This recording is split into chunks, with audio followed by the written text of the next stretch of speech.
Hi guys, welcome back to my YouTube channel. My name is Tini Michelle and today we are going to be talking about shrinking tumors.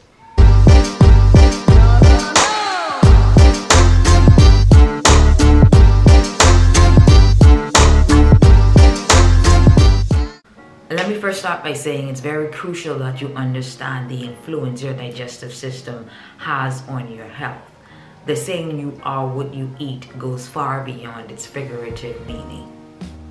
Now, we've all learned the basics about cells in school and that every living organism is made up of cells. We've learned the various parts of cells, the cell membrane, the cytoplasm, the nucleus, etc. Now, the nucleus contains the DNA. DNA is the genetic code that determines all characteristics of a living thing. Now you're probably wondering, what does this have to do with shrinking tumors? Everything. What is a tumor? A tumor is an abnormal mass that forms due to uncontrolled cell division. Now cells grow and divide as a part of its normal process. The nucleus contains the DNA, which instructs the body to carry out this process. When parts of the cell get damaged, naturally the DNA will either instruct the cell to die or repair itself. But when this part of the cell gets damaged, it is unable to repair itself. So instead, it creates copies of itself, therefore causing a tumor to form. Now let me repeat that so that you can get it. Cell growth and division is a normal process. When the part of the cell that is responsible for this process gets damaged, instead of repairing itself or dying, it duplicates itself. It creates copies of itself. So instead of growing and dividing as it would normally, that one damaged cell becomes multiple damaged cells, therefore causing a tumor to form. Now let's go back to the definition of a tumor.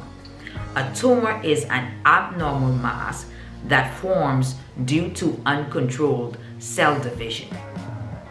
Now once a tumor forms, it sends out a signal called angiogenesis. This is what gives blood supply to a tumor. Now a tumor cannot grow, according to studies, beyond the size of a needle head or pinhead without blood supply. Now blood supply is what gives life to a tumor. This process is called angiogenesis.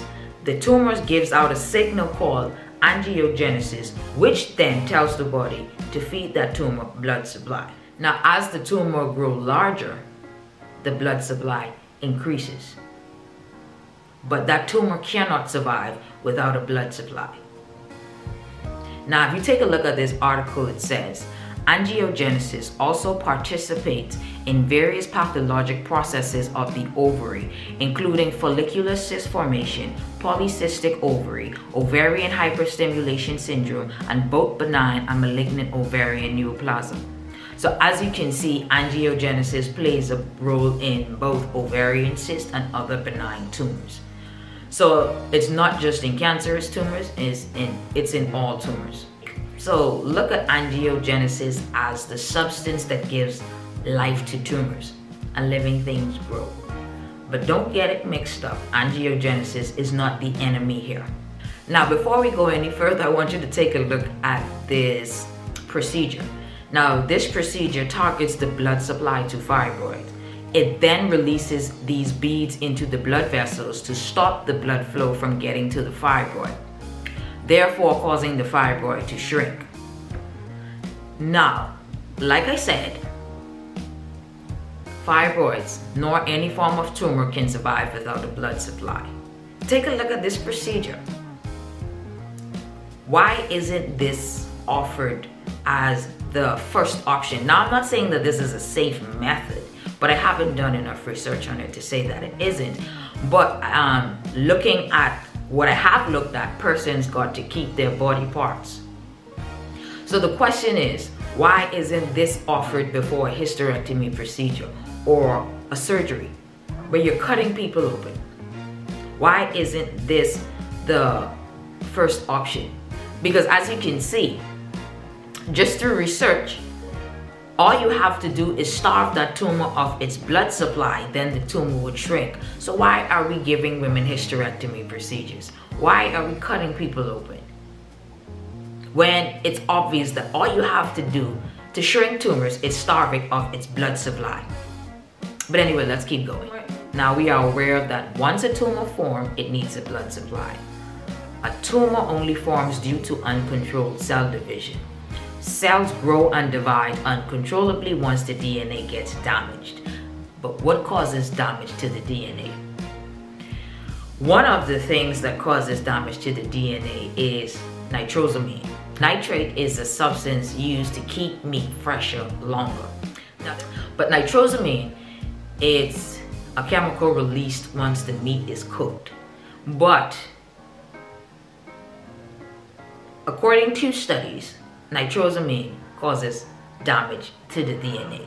Now, it's not the only thing that causes damage to the DNA, but it is one of the major things that causes damage to the DNA. Now, the thing about it is, you're not even aware of how old your meat truly is. Like, really sit down and think about it. Because according to this, bodies of living organisms begin to decompose shortly after death. So if the meat starts to decay shortly after the animal dies, you're still consuming bacteria. No matter what is used to keep that meat fresh, you're still consuming decomposed flesh. So yes, they can put their things inside of it that's going to make the meat taste a certain way, because a lot of people like bacon and ham because they think bacon and ham is sweet meat. A lot of people like to say, oh, pork tastes good. It's not the pork that tastes good. It's the chemicals they put into the pork that makes the pork taste good. You can try it for yourself. Kill a pig yourself and then see what it tastes like. It won't taste like the bacon you get from the food store. It won't. Now, what are some of the things that contains nitrosamine?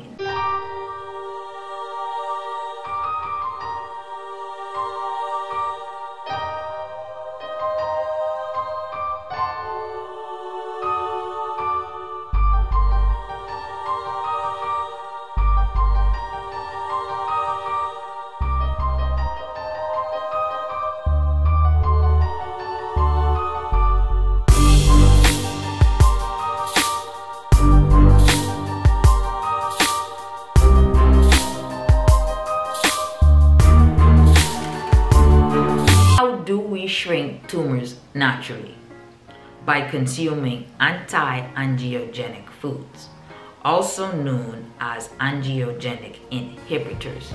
Now, we already know that angiogenesis is what gives life to a tumor. So if we consume anti-angiogenic foods, according to cancer.gov, angiogenesis inhibitors block the growth of blood vessels that supports tumor growth. And as stated earlier, a tumor cannot survive without a blood supply. So what are some of these anti-angiogenic foods? Turmeric. According to studies, curcumin, which is an ingredient in turmeric, is a direct inhibitor of angiogenesis and also downregulates various pro-angiogenic proteins like VEGF and basic fibroblast growth factor. Another study states over 4,500 published studies describe the anti-cancer effect of curcumin. Researchers are intrigued by a promising discovery that curcumin selectively starves tumor cells to death.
Now, you may be wondering, how is it so simple to just consume these foods that we can find locally?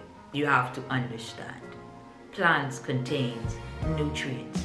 Your body needs nutrients. Your cells need nutrients. It's because of the lack of nutrients you're not giving to your body is why you're sick. So you're consuming dead flesh and you're getting absolutely no nutrients from that. A lot of people say meat contains protein. Yes, everything at some point has its benefits, to be really and truly, like pills. Pills has its benefits. If you consume certain pills, you're going to gain some form of benefits from it, but the side effect is worse than what you're actually taking it for. It's just like the meat.